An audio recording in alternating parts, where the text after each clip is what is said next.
যে মাঠে ১১ জন খেলোয়াড়ের লড়াই করার কথা বীরের মতো, সেই মাঠের দখল যখন চলে যায় রাজনীতির মারপ্যাঁচে থাকা কিছু মানুষের হাতে, তখন ক্রিকেটের প্রাণটা কি আর সতেজ থাকে? না। আজ নিউজিল্যান্ডের কথা ধরুন, কিংবা সেই সুদূর ক্যাঙ্গারুর দেশ অস্ট্রেলিয়ার কথা। ওদের ওখানে বোর্ড সভাপতি কে হলেন বা কার ক্ষমতা কতটুকু, সেটা সাধারণ মানুষ টেরই পায় না। কারণ সেখানে চেয়ারে বসেন তারা যারা ক্রিকেটটাকে শুধু ভালোবাসেন না, বরং বোঝেন। তাদের কাছে ক্রিকেট মানে কোনো ক্ষমতা দেখানোর মঞ্চ নয়, ক্রিকেট মানে হলো এক একটা দীর্ঘমেয়াদী পরিকল্পনা। একজন কিউই ক্রিকেটার যখন মাঠে নামেন, তিনি জানেন তার পেছনে আছে এমন এক বোর্ড যারা তার ফিটনেস, তার খাবার আর তার টেকনিক নিয়ে দিনের পর দিন গবেষণা করতেছে। সেখানে কোনো নেতার ফোন কল কাজ করে না, কাজ করে কেবল ব্যাটে বলের ধার। অথচ আমাদের দেশের ক্রিকেটের সবুজ গালিচাটায় তাকালে দেখা যায় কত অনিয়ম। আমাদের এখানে প্রতিভা আছে, জেদ আছে, কিন্তু নেই শুধু সঠিক একটা পথ। যেখানে ভারত তাদের রাজনৈতিক প্রভাবকেও পুঁজি করে বিশ্ব ক্রিকেটের রাজত্ব লিখছে, সেখানে আমরা যেন এক গোলকধাঁধায় আটকে আছি। মাঠের উন্নয়নের চেয়ে বড় হয়েছে পদের লড়াই। গ্যালারিতে বসে আমরা যখন চার চক্কার স্বপ্ন দেখি, তখন পর্দার আড়ালে চলে পদ নিয়ে কাড়াকাড়ি, যার ফল যা হওয়ার তাই হচ্ছে।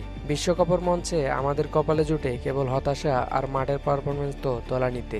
আসলে নিউজিল্যান্ড বা অস্ট্রেলিয়ার ওই উন্নতির গোপন রহস্যটা খুব সহজ। ওরা ক্রিকেটকে ক্রিকেটের মানুষের হাতে ছেড়ে দিয়েছে, আর আমরা এতদিন রাজনীতির রং মেখে খেলাটাকে ফ্যাকাশে করে ফেলেছিলাম। গত ২৪ ঘন্টার এই নাটকীয় পরিবর্তন যদি সত্যি আমাদের ঘরোয়া লিগ থেকে শুরু করে জাতীয় দল পর্যন্ত সেই পেশাদারিত্বের ছোঁয়া দিতে পারে, তবেই হয়তো আমরা বুক ফুলিয়ে বলতে পারবো যে হ্যাঁ, এবার আমাদের খেলাও আকাশ ছোঁবে। দিন শেষে মাঠের লড়াইটাই তো ওই ২২ গজেই হয়। কোনো এসি রুমে বসে রাজনীতির ছক কেটে তো আর বিশ্বকাপ জেতা যায় না। মাঠের খেলায় যখন রাজনীতির রং লাগে, তখন খেলার জৌলসটা আর থাকে না। গত ২৪ ঘন্টায় আমরা যা দেখলাম, সেটা যেন কোনো থ্রিলার সিনেমার ক্লাইম্যাক্সকেও হার মানায়। অনেক নাটকীয়তার পর বিসিবি সভাপতি বুলবুল আহমেদকে অপসারণ করা হয়। অন্তর্বর্তীকালীন সরকারের সময় নির্বাচনের মাধ্যমে তিনি সভাপতি চেয়ারে বসেছিলেন। নতুন সরকার এসে সেই নির্বাচনকে প্রশ্নবিদ্ধ করে পুরো বোর্ড ভেঙে দিল। আসলে সমস্যাটা এখানেই, সরকার বদল হলেই যদি বোর্ডের চেয়ার নড়ে ওঠে, তবে খেলোয়াড়রা মাঠে শান্তিতে খেলবে কিভাবে? বুলবুল আহমেদকে অপসারণের পরপরই অ্যাডহক কমিটি গঠন করা হয়।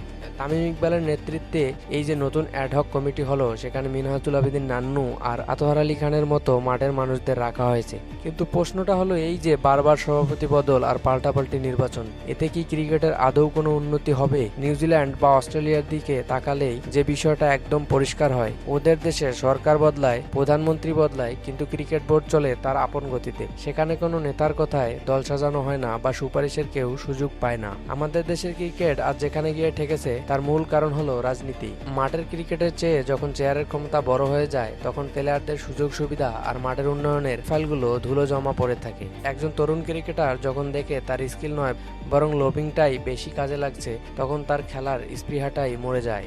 আর এভাবেই আমাদের ক্রিকেটটা আজ তলানিতে গিয়ে ঠেকেছে। উন্নতির পথটা আসলে খুব সোজা। ক্রিকেটকে রাজনীতির এই বিষাক্ত গণ্ডি থেকে মুক্ত করতে হবে। বোর্ড সভাপতি নির্বাচন যেন কোনো রাজনৈতিক পুরস্কার না হয়, সেটা হতে হবে পুরোপুরি অরাজনৈতিক আর পেশাদার। তামিমদের এই নতুন পথচলা যেন কেবল চেয়ার দখলের লড়াই না হয়, বরং এমন একটা শক্ত ভিত তৈরি করে দেওয়া হয়, যাতে ভবিষ্যৎ কোনো সরকারই ক্ষমতার জোরে ক্রিকেট বোর্ড নিয়ে সিনিমিনি খেলতে না পারে।